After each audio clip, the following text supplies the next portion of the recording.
현대자동차 그룹이 로봇 회사 보스턴 다이나믹스의 인수 작업을 완료했다고 발표했습니다. 6월 21일 했으니까 지금 한 보름 정도 지났어요.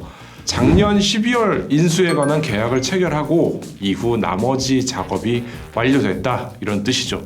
그때 경기도 고양시의 현대모터 스튜디오에서 보스턴 다이나믹스의 대표 로봇 스팟을 공개하면서 저희가 보여드린 적이 있었는데요. 50만 회에 가까운 조회수를 기록하면서 진짜 엄청난 관심을 보여주셨어요. 그리고 그때 자동차 회사가 왜 로봇 회사를 인수할까에 대해서도 말씀을 드렸었는데 좀 더 윤곽이 드러나서 영상을 다시 만들어 봅니다. 일단 예상이 맞았습니다. 현대차 그룹은 보스턴 다이나믹스의 로봇 기술을 포함해 회사가 연구 중인 로보틱스 랩에서의 결과물도 자동차는 물론이고 연관 산업으로 접목할 방법을 찾고 있었습니다. 지난 5월에 열린 한국 로봇 종합 학술 대회에서 현대차의 현동진 상무는 관절 로봇, AI 서비스 로봇, 로봇 UX, 모바일 로봇까지 총 4개의 축을 중심으로 로봇 연구를 진행한다고 밝혔습니다. 예를 들면 옷처럼 착용해서 반복 작업이나 힘이 들어가는 작업을 도와주거나 몸이 불편한 사람들을 도와주는 로봇을 만들고 있고요. 이건 지난번에 상암동 문화비축 기지에서 열린 모빌리티 엑스포에서도 전시를 했었던 거고요. 또 모바일 로봇 같은 경우는 라스트 마일을 위한, 그러니까 킥보드처럼 차를 주차장에 세우고 목적지까지 이동하는 짧은 거리에서 사용할 이동수단, 이런 것도 개발하고 있다고 합니다. 이건 이름이 이보드라고 부르네요.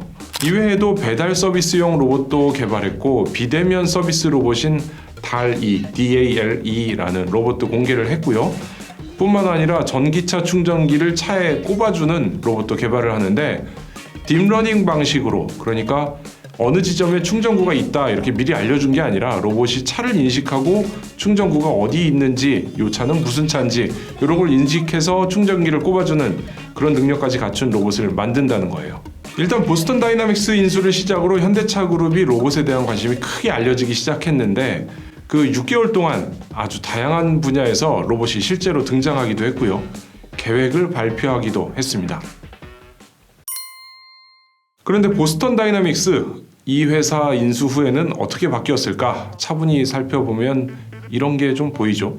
일단 이 보스턴 다이나믹스가 역사가 짧은 회사가 아닙니다. 1992년에 시작한 회사인데 그동안 아주 공학적인, 그러니까 기술 위주의 관점에서 로봇을 선보였던 회사예요.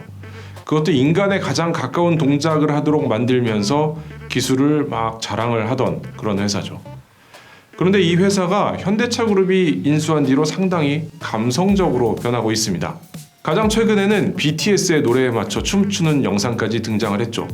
알다시피 BTS는 현대차의 모델을 하고 있잖아요.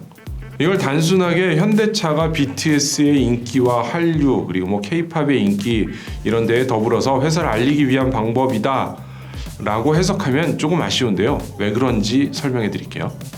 일단 감성적으로 변한 보스턴 다이나믹스, 왜 그랬을까요? 지난번 보스턴 다이나믹스를 설명하면서 잠시 전해드렸던 내용이기도 한데요. 일단 이 로봇들은 사람과 함께 생활 공간을 공유하는 로봇입니다.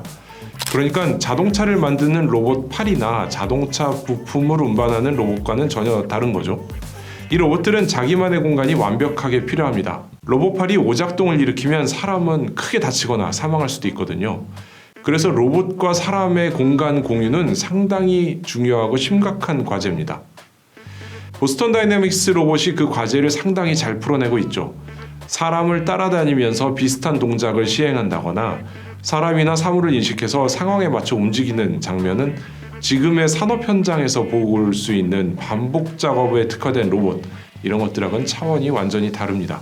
그런데 이런 로봇들, 사람과 함께 공간을 공유하는 로봇, 문제가 있습니다. 바로 불쾌한 골짜기 효과 이런 게 있는데요. 1970년에 일본의 로봇공학자 모리 마사히로가 처음 소개한 내용입니다.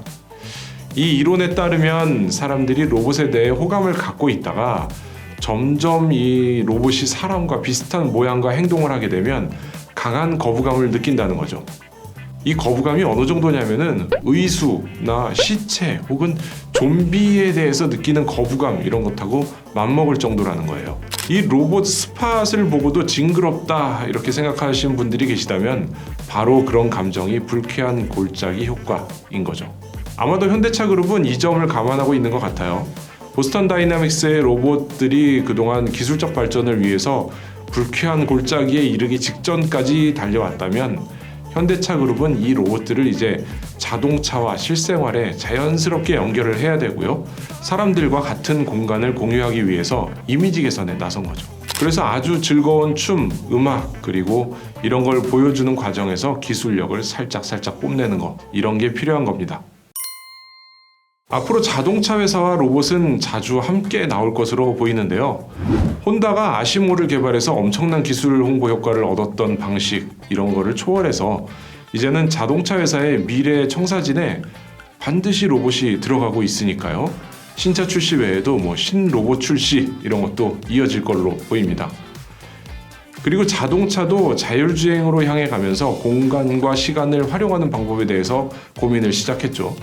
자동차 회사들의 고민이 여기서 드러났는데 2020년 CES에서 상당히 많은 테마 가운데 이 부분들도 많은 주제를 차지하고 있었습니다.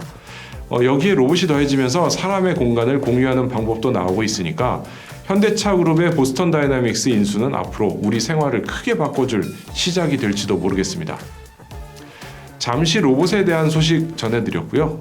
유용하셨다면 구독 버튼도 눌러주시기 부탁드립니다. 지금까지 오토캐스트 이다일입니다.